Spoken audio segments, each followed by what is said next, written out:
Okay, now we're going to look at user-centric networks, and what we want to take a look at is how a client changes based on credentials not on the machine they're using. So throughout this demonstration you want to use the same machine, but you want to change your credentials as you go through, and we'll show you how to do that. So we're going to scroll down and take a look at the clients, and we'll see that we have one machine already ready to go and it's in the logon state. So we'll switch to that machine now and take a look at logging in as an employee.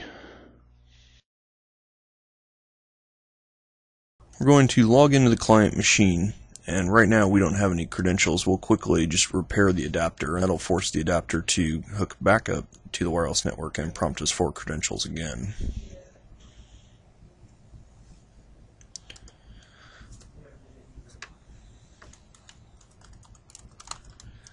Now there's a number of credentials on the system if you followed the install guide. Employee 1 happens to be one of them. You use employee 1 for both username and password. And now we're connected. So we'll open our web browser and we'll see that we can get out to the internet. So what we're going to do now is take a look at where we can get to with this particular client, but first we're going to go back to the management machine and see that we have logged in and what role this user was given.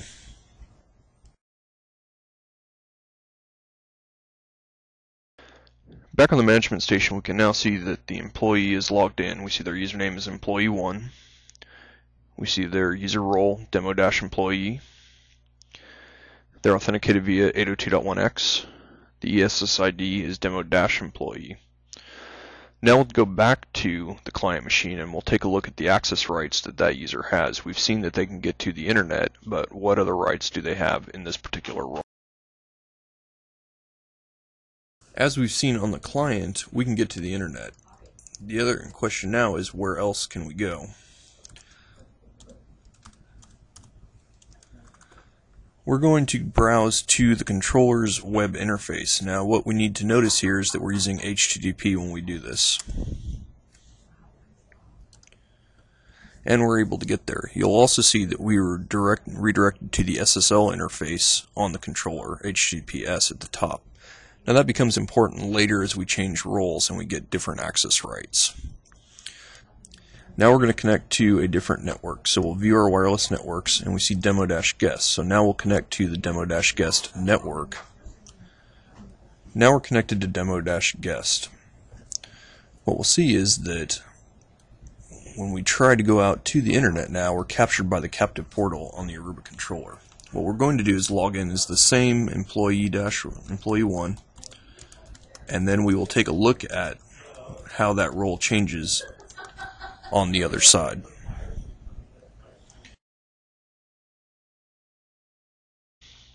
Now we can see that using the same PC and the same credentials, we've logged in again as employee 1, but now our user role has changed to demo-employee-CP for captive portal, and the authentication method is captive portal. We're going to switch back to the client station. We'll take a look at how our access rights have changed because of that. Previously, we were able to browse to the controller via the HTTP interface. That was when we had the demo-employee role. Now the demo-employee-CP role is more limited because we're on an unsecured connection. So what we'll see is that we are denied access to internal resources via the HTTP interface, where things are not secured.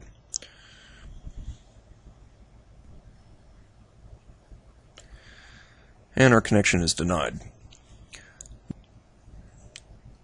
Now, what we've said is it's perfectly acceptable to access internal resources as long as it's done securely over the guest network. So what we'll do is switch to HTTPS and then try to connect to the controller.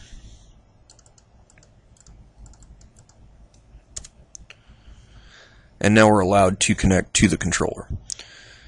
The difference here is that we're using an unsecured network, and the controller wants to be sure that if we're going to attach to internal resources, we're using either SSH or we're using HTTPS to connect to those resources.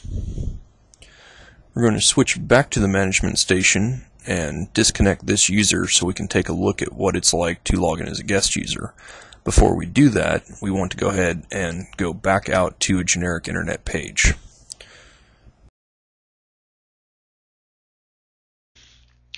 Our employee is still logged in as an employee, so what we want to do is select this user and disconnect them. This puts them back in the logon role. What we're going to see now is we'll switch back over to the client station, and we're going to log in with a different set of credentials than we had previously used, and will allow us to see how that changes our user role simply by changing our credentials. Now, we've been de-authenticated from the system, so when I try browsing to the internet again, I'm immediately given the captive portal page. This time we're going to log in as a guest user.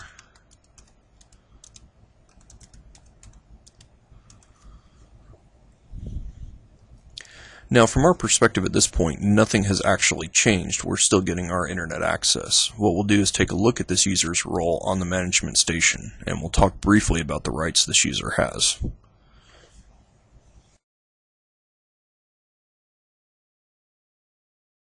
Back on the management station, we see the username is now listed as guest1. That was the credentials we used, and our user role is demo-guest.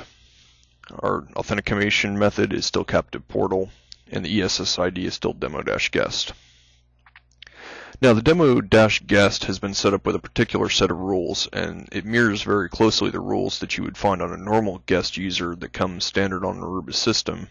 But we've added a bit of policy enforcement that says, as a guest, if I try to access internal resources that I should not be accessing, blacklist the client off of the network.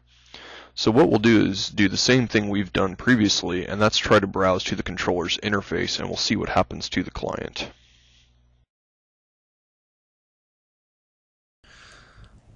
We're going to go ahead and try to browse to the controller interface. Now, this client is denied access to internal networks, but it's got a special deny when we try to access network resources. Now, you'll notice two things are going to happen. Number one, the page will never complete. Number two, we'll lose our internet access because we will be kicked off the network. And as you can see down here in the corner, we're now disconnected from the network. And the page will never complete loading.